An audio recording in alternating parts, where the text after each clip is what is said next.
Welcome to Rakshan Rajesh YouTube channel. So இன்றைக்கி வந்து நான் எதை பற்றி பேசலான்னு வந்து பார்த்தீங்கன்னா, வாடிய பயிரை கண்டபோதெல்லாம் வாடினேன் என்று பாடிய வள்ளலார் மண்ணில் இருந்துக்கிட்டு இதை பற்றி நான் பேசாமல் போக முடியாது, கண்டிப்பாக பேசுவேன். என்னென்னா, இப்போ ஒரு வீடியோ ஒன்று பார்த்தேன் தஞ்சாவூர் மாவட்டத்தில்.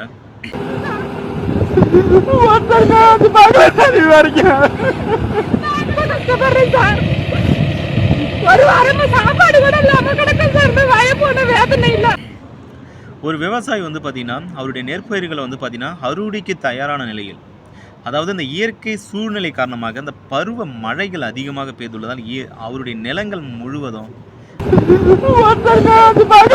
கனல் மழை, அதாவது இந்த மழை நீர் ஃபுல்லாக தேங்கியுள்ளதுனால அவருடைய நெற்பயிர்கள் எல்லாமே மண்ணோட மண்ணாக சாய்ந்து அந்த நெல்லுகள் எல்லாமே முளைத்து விட்டதனால் இதுக்கப்புறம் அதை வந்து விற்பனைக்கு கொண்டுட்டு போக முடியாதுன்னு என்று தெரிந்த அந்த விவசாயி அவருடைய நிலத்தை வந்து உழுது கொண்டிருக்கிறார்.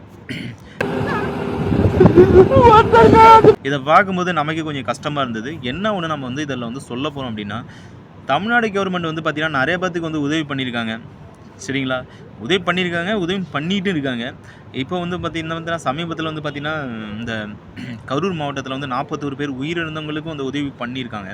நெக்ஸ்ட்டு வந்து பார்த்திங்கன்னா இதுக்கு முன்னாடி வந்து பார்த்திங்கன்னா கள்ளூரில், ஸோ அங்கே வந்து கள்ள சாராயம் குடித்த அவங்களுக்கும் உதவி பண்ணியிருக்காங்க இந்த கவர்மெண்ட் அரசு. வந்து இந்த கவர்மெண்ட் அரசுக்கிட்ட வந்து நம்ம வந்து இந்த ரக்ஷன் ராஜேஷ் யூடியூப் சேனல் சார்பாக என்ன கேட்குறோம் அப்படின்னா, விவசாயம் பண்ணுறவங்க வந்து பார்த்திங்கன்னா ஒரு கடனோ அப்படி வாங்கி தான் விவசாயம் பண்ணுவாங்க, சரிங்களா?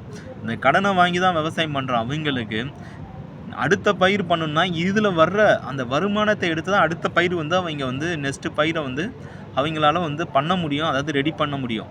இல்லைனாலும் அடுத்த பயிர் அவங்களால பண்ண முடியாது. அதனால் தமிழ்நாடு கவர்மெண்ட் வந்து பார்த்திங்கன்னா இவங்களுக்கு நீங்கள் முன் வந்து அவங்களுக்கு வந்து பார்த்திங்கன்னா ஒரு நிதி நிவாரணம் வந்து வழங்க வேண்டும் அப்படிங்கிறதுக்காக இந்த ரக்ஷன் ராஜேஷ் யூடியூப் சேனல் சார்பாக நான் கேட்டுக்கொள்கிறேன். இப்போதைக்கு நான் உங்கள் ராஜேஷ். Okay bye.